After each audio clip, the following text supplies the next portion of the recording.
Hello, welcome to my friends and my dear student. मैं संतोष कुमार पटेल और आप देख रहे हैं टेक्नो प्लस सीरीज। आज आपके सामने मैं त्रिभुज का जो नियम होते हैं, जो सूत्र होते हैं, वो त्रिभुज की पूरी कंडीशन मतलब कैसी होती है, आखिर में त्रिभुज क्या है और त्रिभुज के सारे प्रोसेस जितने भी हैं त्रिभुज में, जो कोई भी कंडीशन होती है त्रिभुज में, जितने भी सूत्र बनते हैं, सब बताएंगे।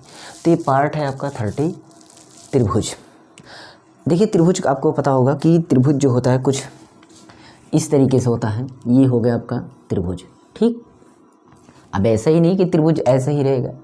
त्रिभुज का मतलब हो रहा है कि मतलब तीन, भुज का मतलब भुजा, भुजक मतलब ये जो रेखा है, ठीक है। तो एक भुजा, दो भुजा, तीन भुजा, तीन भुजाओं से घिरी हुई जो आकृति होगी वो हमें त्रिभुज प्राप्त होगी। तो यहाँ पर ये त्रिभुज इस तरीके का भी हो सकता है आपका, इस तरीके से भी, ठीक। त्रिभुज आपका इस तरीके से भी हो सकता है, ठीक। तो आपको त्रिभुज समझना है कि आखिर त्रिभुज किस टाइप का है।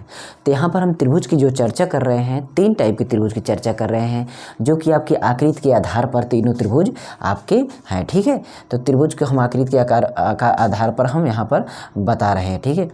तो सबसे पहला नंबर हम इसको हम देखते हैं। त्रिभुज में ये तीनों भुजा जो है बराबर है, ये ए है, ये भी ए है, तो ये भी ए है, ठीक। जब तीनों भुजाएं बराबर हो तो वो होगा समबाहु त्रिभुज। कौन सा त्रिभुज? ये होगा समबाहु त्रिभुज। ध्यान देना, समबाहु त्रिभुज। और ये जो जिसमें यहाँ पर 90 एंगल हो, एकदम पहले नंबर सीधा सीधा, ये आपका कर्ण होगा, ये लंब होगा और ये आधार होगा। कुछ इस तरीके से हो, ये दो रेखा सीधी हो और एक कर्ण हो। यहाँ पर ये होगा समकोण त्रिभुज। कौन सा त्रिभुज? समकोण त्रिभुज, ठीक। तीनों भुजाएं बराबर तो समबाहु त्रिभुज। और जब 90 एंगल का कोण हो एक त्रिभुज में, कोई भी कोण एक 90 एंगल मतलब 90 अंश का एकदम सीधा सीधा हो, तो हमारा समकोण त्रिभुज होगा। अगर दो भुजाएं बराबर हो, मतलब ये ए है, ये भी ए है, पर ये भी है, दो भुजाएं बराबर हो तो आपका समद्विबाहु त्रिभुज। समद्विबाहु मतलब दो भुजाएं बराबर, दो एक मतलब दो, समद्विबाहु त्रिभुज। तो तीन टाइप के हमने त्रिभुज की चर्चा की और तीनों टाइप के सूत्र भी बताएंगे और तीनों टाइप के त्रिभुज के जो भी और सारे नियम होते हैं, जो भी इसमें का प्रमेय होता है, वो सारी चीज़ें यहाँ देख लेंगे। तो बेसिक से पूरा देखिएगा, समझ जाएंगे त्रिभुज के जो भी सवाल मिलेंगे, ताकि आपको आसानी रहे। देखिए, कंडीशन ये होती है, इन सभी त्रिभुज के अंदर आपका कोना होगा, यानी कोण होगा। ये क्या होगा? कोण। सभी का योग, तीनों कोणों का योग, ठीक है। यहाँ पर कोण होगा। अब ये बात होती है कि कोण कई प्रकार के हो सकते हैं, ठीक। आपका कोई कम होगा, ये देखिए कुछ है तो ये कुछ है तो ये कुछ है, नहीं। समबाहु त्रिभुज में जब तीनों भुजाएं बराबर तो तीनों कोण भी बराबर होंगे। इसमें दो भुजाएं बराबर, इसमें दो कोण बराबर होंगे। जिसमें तीन भुजाएं बराबर तो तीन कोण बराबर, तीन भुजाएं बराबर तो तीन कोण बराबर, और दो भुजाएं बराबर हैं तो दो कोण बराबर। याद रखना, इसमें आपका 90 एंगल होगा तो बचे हुए दो एंगल आपका कुछ भी हो सकता है, ठीक। या तो आपका 60-30 होगा, या तो आपका 45-45 होगा, कुछ भी होगा, पर ये आपका 90-90 होगा, बाकी दोनों को मिला करके 90 होगा। कहने का मतलब हमें ये पता चल रहा है कि टोटल सब मिला करके तीनों कोणों का योग, तीनों कोणों का योग, तीनों कोणों का योग, कोणों का योग कितना होता है? 180 अंश होता है। याद रखना, तीनों कोणों का योग कितना होता है? 180। त्रिभुज के तीनों कोणों का योग 180 होता है, ठीक है। अब हम बात को समझ गए हैं। अगर कोई त्रिभुज मिलता है, जैसे ये ए, दूसरी देखिए दूसरी नाप का है, ये आपका बी है, ये सी है, ठीक। इसमें तो आप इसमें सारा डिफरेंट है, इसी को हम समकोण त्रिभुज कहेंगे। और एक होता है जिसमें तीनों भुजाएं दूसरी हों पर 90 एंगल ना हो। इसमें 90 एंगल था तो समकोण त्रिभुज होगा, उसमें 90 एंगल आपका नहीं होगा, कोई दूसरा एंगल होगा, 10, 20, 30, 40 जो भी होगा, तो उसमें तीनों भुजाएं बराबर नहीं होंगी, तब वो आपका विषम बाहु त्रिभुज होगा। कौन सा त्रिभुज होगा? विषम बाहु त्रिभुज होगा। जैसे हम यहाँ पर बना देते हैं, ये कुछ इस तरीके से, ठीक। तो ये आपका यहाँ पर ए है, यहाँ पर बी है, यहाँ पर सी, तीनों अलग अलग नाप के हैं, तो ये हो गया आपका विषम बाहु त्रिभुज, विषम बाहु त्रिभुज, ठीक। ये। अब हमारा सारा त्रिभुज तो हमने बना दिया। अब एक बार से समझ लीजिए, तीनों भुजा बराबर तो समबाहु त्रिभुज, तीनों भुजा बराबर तो तीनों कोण बराबर, दो भुजा बराबर तो समद्विबाहु त्रिभुज, दो भुजा बराबर तो दो कोण बराबर। ठीक, अब तीनों भुजाएं असमान है, तीनों भुजाएं बराबर नहीं हैं, तो या तो समकोण त्रिभुज या तो विषमबाहु त्रिभुज। समकोण त्रिभुज तब उसमें होगा जब 90 एंगल होगा तो समकोण हो जाएगा, नहीं 90 एंगल होगा तो विषमबाहु त्रिभुज हो जाएगा। तो त्रिभुज आपको 4 टाइप का क्लियर हो गया होगा। ठीक है, यहाँ पर आपको कोई दिक्कत होने वाली नहीं है। अब हम यहाँ पर चलते हैं, त्रिभुज की जो आप सिद्धांत है और वो सारी चीज़ें हम यहाँ पर बनाते हैं।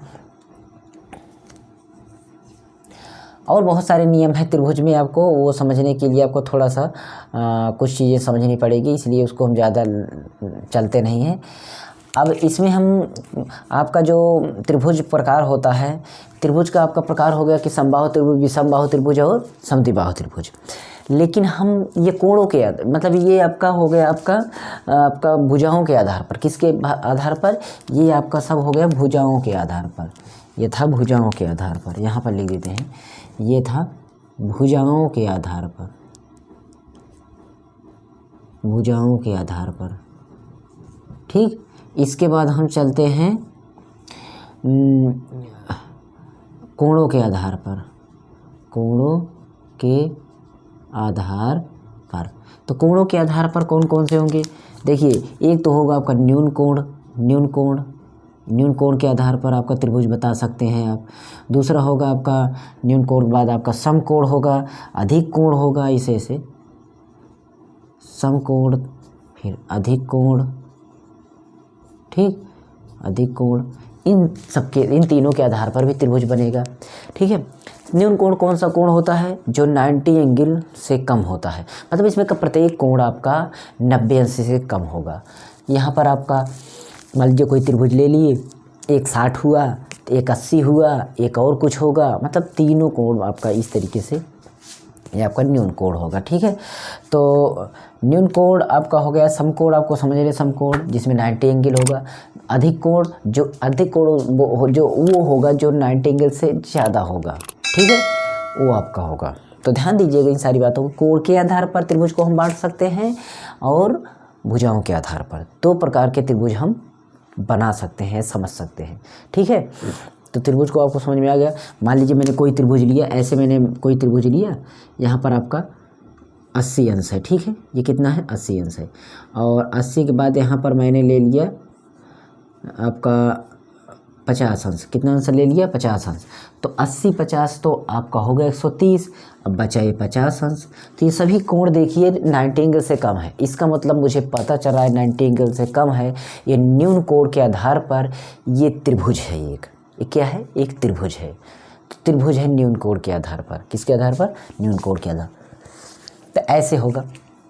अब हम चलते हैं अपना इस कोण के मतलब त्रिभुज की सारी चीज़ें हमने बता दी है। अब हम चलते हैं आपका समबाहु त्रिभुज, समद्विबाहु त्रिभुज, इन सब की चर्चाएं करते हैं। ठीक है, तो सबसे पहले नंबर, त्रिभुज हो, कोई भी त्रिभुज हो, मान लीजिए एक त्रिभुज ले रहे हैं, तो त्रिभुज का परिमाप हम ज्ञात करते हैं। जैसे समकोणी त्रिभुज हो, त्रिभुज का परिमाप, परिमाप का मतलब पेरीमीटर, मतलब परिमाप ऊपर, मतलब यहाँ पर हैं आप, यहाँ से चलिए, यहाँ से आइए, फिर यहाँ से चले जाइए। तो आपने 3 भुजाएं को घूम लिया। तो यहाँ पर अगर जैसे यहाँ पर ए है, यहाँ से इसको ए पूरा ए है, ये पूरा बी है और ये पूरा सी है। तो ए पे गए, फिर बी से आए, बी से बाद सी पर, फिर ए पर पहुँच गए। तो यहाँ पर होगा ए प्लस बी प्लस सी, ये हो जाएगा हमारा परिमाप। लेकिन अगर यही अर्ध परिमाप पूछा जाए, क्या पूछा जाए? अर्ध परिमाप। तो अर्ध परिमाप का मतलब होता है ए प्लस बी और प्लस सी बटा क्या होगा? 2, मतलब इसको आधा कर दिया जाए। परिमाप है अर्ध परिमाप, अर्ध मतलब आधा कर दिया गया, तो आधा हो गया अर्ध परिमाप। ठीक, तो ये हमारा अर्ध परिमाप हो गया। अर्ध परिमाप को हम एस से डिनोट करते हैं, तो एस से हम, ठीक है, ये हो गया आपका, एस से इसको बोलेंगे। तो अब हम एस को, और ए क्या है? प्रथम भुजा, बी क्या है? दूसरी भुजा, सी क्या है? तीसरी भुजा। तो इसका क्षेत्रफल अगर निकालना हो, क्या निकालना हो? क्षेत्रफल। तो त्रिभुज का क्षेत्रफल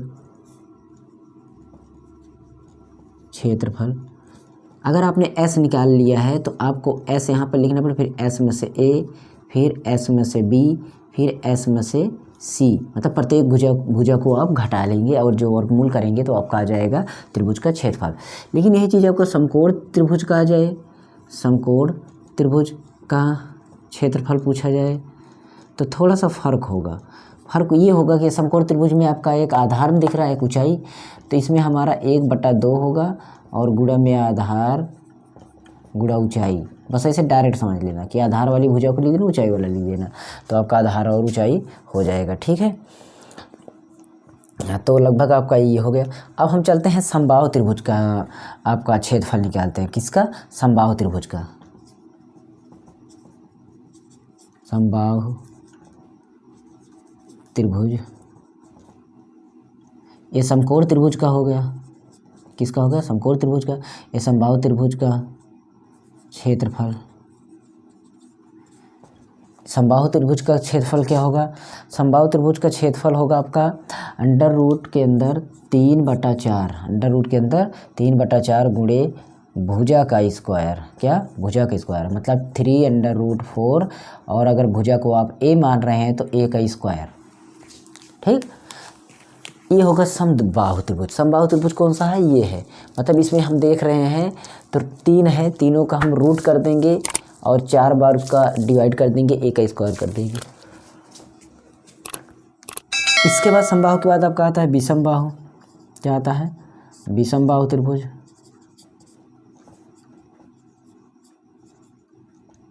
विषमबाहु त्रिभुज का क्षेत्रफल। पहले हम तीनों का क्षेत्रफल जानना हमें ज़रूरी है। ठीक है, तीनों का अगर हम सूत्र जान लेंगे तो पता चलेगा कितना डिफरेंट है तीनों में, कहने का मतलब, तो आपको पता चल जाएगा। इसका होता है b/a। ठीक है, क्योंकि विषम बाहु है, कोई इसका मतलब भुजाएं बराबर नहीं है, 3/4 b/4, और b/4 को हम कब क्या कैसे करेंगे? अंडर रूट के अंदर, किसके अंदर? अंडर रूट के अंदर आपका 4a का स्क्वायर होगा माइनस आपका b का स्क्वायर होगा। ठीक, इस तरीके से ये होगा। और इसके बाद आपका समबाहु त्रिभुज का हो गया। समबाहु त्रिभुज का क्षेत्रफल होगा। समबाहु त्रिभुज का मतलब सभी का क्षेत्रफल होगा। अब समबाहु त्रिभुज का ऊंचाई लिखिए। समबाहु त्रिभुज की ऊंचाई, समबाहु त्रिभुज की ऊंचाई। तो समबाहु त्रिभुज की ऊंचाई जो होगी वो एकदम इजी है, √3/4 और 4 क्या, इसमें 2 होता है, 4 और 2 भुजा का, ठीक, भुजा का गुणा, मतलब √3/2 गुणा भुजा, ये हो जाएगा। अगर इसको हम शॉर्ट करेंगे, भुजा को अगर आप ए मानेंगे तो √3/2a इसको हम मान सकते हैं यहाँ पर। ठीक, तो ये हो गई समबाहु त्रिभुज की ऊंचाई। अब समकोण त्रिभुज का क्षेत्रफल तो हमने बता ही दिया है, और त्रिभुज का परिमाप भी हो गया है। और समकोण त्रिभुज का पाइथागोरियन प्रमेय जान लीजिए। समकोण त्रिभुज में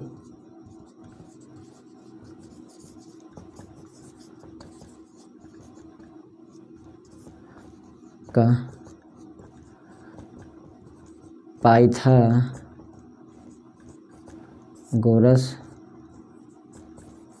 प्रमेय, ठीक, पाइथागोरस प्रमेय, ये आपका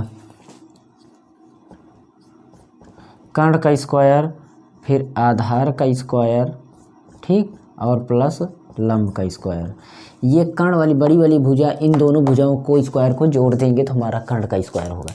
ऐसे दिमाग में बैठा लीजिए, कर्ण बड़ा होता है तो कर्ण का स्क्वायर तब होगा जब लंब और आधार को दोनों के स्क्वायर को जोड़ देंगे तो हमारा कर्ण का स्क्वायर हो जाएगा। ये हो जाएगा इस तरीके से। ठीक है, तो लगभग इसमें कि आपके जो सूत्र थे त्रिभुज से रिलेटेड वो सारे सूत्र तो लगभग बहुत बता दिए हैं। बाकी हैं बहुत सारी चीज़ें हैं इसमें, लेकिन हमारे हिसाब से वो सारी चीज़ें इसमें हो गई हैं।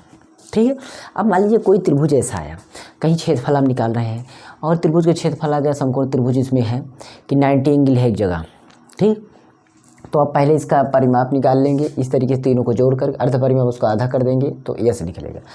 लेकिन उसमें अगर समकोण त्रिभुज है तो यस की ज़रूरत नहीं, क्योंकि उसमें हमें आधार और ऊंचाई ज़रूरत है। तो आधार और ऊंचाई सीधा रख देंगे, इस फार्मूले से हमारा ये त्रिभुज का क्षेत्रफल का सूत्र मतलब आंसर निकल जाएगा।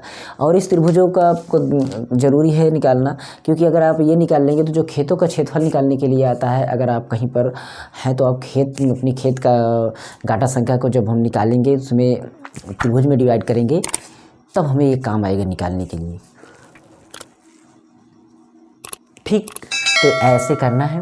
अगर कोई दिक्कत हो तो कमेंट कर देना, और हो सके तो शेयर कर देना, नहीं तो लाइक कर देना, सब्सक्राइब जरूर कर देना, क्योंकि ऐसी वीडियो आपको मिलेगी, बेसिक एकदम मिलेगी। ये त्रिभुज से रिलेटेड फार्मूले थे, इतने फार्मूलों को जरूर याद कर लेना, आपका सवाल आ जाएगा। और बातें उन सबको भी समझ लेना, कौन सा त्रिभुज कब होता है, कितना होता है। ओके, तो बात को हमारी समझ गए होंगे। और तीनों त्रिभुज का मान निकालना, जैसे यहाँ पर आपका 20 है और यहाँ पर 30 है, तो ये वाला कोण पूछा जा रहा है, तो इन दोनों को जोड़कर 180 में घटा दो। जब कभी भी एक भुजा का पता ना हो तो आप क्या करिएगा, दो भुजाओं को जोड़ करके उसमें घटा दो 180 में, तो आपका तीसरी भुजा निकलेगी। लेकिन अगर समबाहु त्रिभुज है तो समबाहु त्रिभुज का मतलब यही कह रहा है कि उसमें का 180 आपका, उसमें तीनों का योग तो 180 त्रिभुज होता ही। अब पूछा गया समबाहु त्रिभुज किसी एक माप बताइए। समबाहु त्रिभुज तो तीनों बराबर होते हैं, तीनों बराबर का मतलब उसका तीनों एक ही चीज़ होना चाहिए। तो हम उसको x मान 3x मान के बराबर 180 कर देंगे। 3x, एक x यहाँ पर है, एक x यहाँ पर, एक x बराबर 3x। तीनों का मान हमें पता नहीं है, क्योंकि तीनों नहीं पता है, तीनों बराबर होंगे। अगर ये x है तो ये भी x होगा, ये भी x होगा, क्योंकि समबाहु त्रिभुज तीनों बराबर होंगे। और तीनों x हो जाए मतलब 3x हो जाए, 3x पूरे मान कितना है 180 होना चाहिए। तो 3x बराबर 180, तो x बराबर क्या हो जाएगा 180/3, काटने पर 3 से 180 का काटेंगे 3 × 18 60 बनेगा। मतलब x की वैल्यू 60, मतलब ये भी 60, ये भी 60, ये भी 60। सेम ऐसे ही अगर हम समबाहु त्रिभुज में करेंगे तो इसमें भी वही प्रोसेस है कि इसमें एक मान दिया जाएगा आपको और दो मान निकालना होगा। तो एक मान क्या करिए 180 में घटा दीजिए, उसके बाद दो मान हमारा बड़ा है तो 2x उसको मानेंगे, और 2x उसको ले जा करके x बराबर 2 से क्या करेंगे डिवाइड कर देंगे, तो हमारा निकल जाएगा आधा आधा दोनों हो जाएगा। तो ऐसे ही आपको निकालना होता है। बाकी अगर एक त्रिभुज निकालना हो तो आप घटा दे देंगे दोनों जोड़ कर। तो आप बात को हमारी समझ में। अब आप मतलब आप ज्यामिति की सवाल को, अब त्रिभुज की सवालों को थोड़ा बहुत लगाएंगे। ओके, तो मिलते हैं नेक्स्ट वीडियो में। मेरे सेकंड चैनल के नीचे डिस्क्रिप्शन है, उसको भी चैनल को subscribe and bell icon press जरूर कर दीजिए, आपके लिए बहुत ही इंपॉर्टेंट वीडियो उस पर भी बढ़ती है। ठीक है, मोबाइल कंप्यूटर टेक्नोलॉजी से। बाकी कोई दिक्कत हो उसके लिए मैं हूँ। और प्लेलिस्ट एक बार चेक करना, बेसिक इसकी जो भी है आपका 30 क्लासेस के पीछे की सारी बेसिक, जोड़ घटाना गुणा भाग दशमलव वर्गमूल घनमूल लासा नासा जो भी है सब ओके हो गया है एकदम बन। और आगे चले ही रहा है, वे देख ही रहे हैं। और कौन सा कोर्स हम करेंगे हाई स्कूल के बाद, 12th के बाद PCB वाले और PCM वाले क्या करें, कॉमर्स वाले क्या करें, 10th के बाद कौन सा सब्जेक्ट, 10th की पूरी लिस्ट बनाया हूँ जितने भी सब्जेक्ट होते हैं। 12th के बाद अलग अलग वीडियो आ ही रही है, प्ले लिस्ट सभी तैयार है। अपनी मनपसंद प्ले लिस्ट चेक कर लें, तब आप खुश हो जाएंगे। ओके।